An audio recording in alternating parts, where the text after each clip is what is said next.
the beautiful Julie Benz. Let's hear it for Julie Benz, everybody. Please welcome Amy Acker. Welcome to the stage. Please say hello to the gorgeous Charisma Carpenter. Manchester for James Marsters. Our resident rock star has arrived, Manchester. We are so thrilled to have you guys here. Give it up for the cast of Buffy and Angel.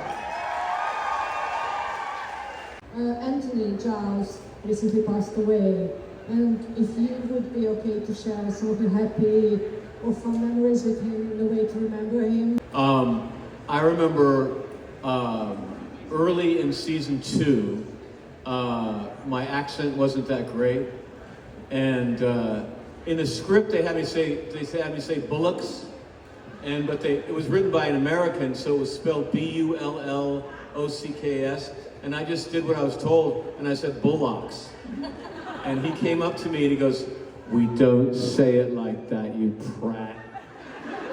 You're embarrassing me back home, so I'm going to help you now." And he tutored me by force. I swear, without his help, I don't think the character would have lasted. Frankly, I think he was the best actor on Buffy, and I think he was also the best human. He was always patient, always kind. He was our rock. Yeah. I didn't work with him that much, but I did get to meet him a handful of times at different conventions. And I remember having a really beautiful conversation with him. Him and his wife were both very, very big animal lovers. And I had a dog that was very tricky at the time. And he spent a lot of time talking to me about working on this dog's behavior. And he just was such a loving human. And I was always in awe of him and in awe of his performance on Ted Lasso as well. He was just so brilliant on Ted Lasso. So just an amazing human. I didn't get to know him, sadly. I just only heard amazing things. I have two thoughts about Tony. One of them is the first time I met him, I didn't know he was Giles. I didn't know why he was in the production office at all, actually.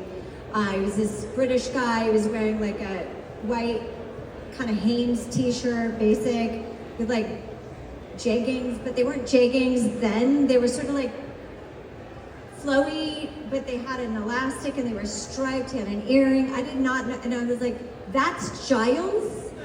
I was very shocked, because I was new to acting and I wasn't used to seeing somebody be so different from their part. It just wasn't in my brain yet that like we can be diverse. And that was one story. And the second story is I was in my trailer and my trailer had been overtaken by ants. And I went to find a teamster who manages the trailers to give me some raid to kill the ants. And Tony said, "Just ask them to leave." And I thought, that's not going to work. But why I tell that story is he had so much respect for all forms of life that it just really spoke to the character, his character. And he was just a very gentle, caring, empathetic, compassionate human. We all love to listen to the cast talking about Anthony. Great question. Hey there.